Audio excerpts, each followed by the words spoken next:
लोग ऐसा कहते हैं कि जो ऑनलाइन पे काम कर रहे हैं यानी कि हम लोग, उनसे ज्यादा सुखी कोई नहीं है। ये आप भी शायद मानते होंगे। मैं इसे उस वे से नहीं कह रहा हूं, आप जरा समझिएगा।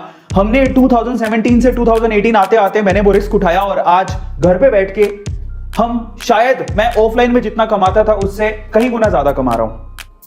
अब मैं इस चीज को आप पे फोकस करवाना चाहता हूं और मैं चाहता हूं कि आप लोग भी नए आयाम बुने, अपनी सोच को बदलें। आप ये मत सोचें कि जॉब का मतलब ये होता है कि किसी कंपनी में जाएं और वहां पर जाकर जॉब हम लोग लें और वहां पर फिजिकली काम करें। नहीं, कोरोना ने सबको आईना दिखा दिया और बहुत सारी, अगर आप ये सोचते हैं कि मेरी फिजिकल जॉब चली गई और अब मैं क्या करूं, तो आप समझ लीजिए कि एक अपॉर्चुनिटी और एक दरवाजा जब बंद होता है तो दूसरी अपॉर्चुनिटी और दूसरा दरवाजा खुलता है मेरे भाई, दूसरा दरवाजा खुलता है। बस आपको अपनी सोच बदलने की जरूरत है, कुछ काम करने की जरूरत है। आप भी घर पे बैठ के पैसा कमा सकते हो। Try to understand. Arvind Arora ने अपनी जिंदगी बदली है। मैं ऑफलाइन में पढ़ाता था और अब मैं ऑनलाइन पढ़ाता हूं। घर पे बैठ के मैं उससे भी ज्यादा पैसा कमा रहा हूं। ना बाहर जाने का झंझट, ना टेंशन।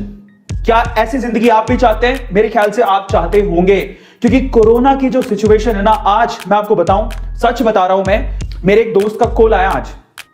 वो फिजिकल क्लासेस में पढ़ाता था। उसकी हालत यह है कि कल से 14 दिन के लिए कर्नाटका बंद है। फिजिकल क्लासेस पूरी तरह से ठप पड़ी हैं, मुश्किल से खुली थी। अब वो भी उसके हाथ से चांस निकल गया। वो कह रहा था कि मुझे जॉब करनी है, प्लीज मुझे जॉब बताओ, नहीं तो मेरी हालत खराब हो रही है। मुझसे पूछ रहा था वो। और एक वक्त ऐसा था कि वो बंदा, जब मैं 1.5 लाख के पैकेज पर था, उस टाइम पे मैं तो था ही नहीं, 50,000 रुपया मुश्किल से कमाता था।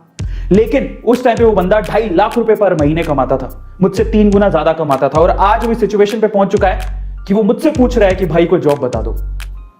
आज कोरोना ने ये स्थिति साफ कर दी है कि अगर हमने अपनी मानसिकता नहीं बदली, अगर हमने ये नहीं सोचा कि ट्रेडिशनल जॉब के अलावा भी जॉब होती है, आप अपने आप को तैयार रखो। मेरी खास बात क्या थी पता है? अरविंद अरोड़ा यानी कि मेरी खास बात, आपके A to Z की खास बात ही यही थी कि मैंने अपने आप को कभी बांधा नहीं कि मैं सिर्फ यही काम कर सकता हूं। क्यों? मैं कुछ भी कर सकता हूं दुनिया में। मैं झाड़ू लगा सकता हूं, पोछा लगा सकता हूं। अपने घर पे भी मैं पोछा लगाता हूं क्योंकि मुझे किसी और की जरूरत नहीं है। 5 मिनट अगर पोछा लगाते तो वर्जिश भी हो जाती है यार।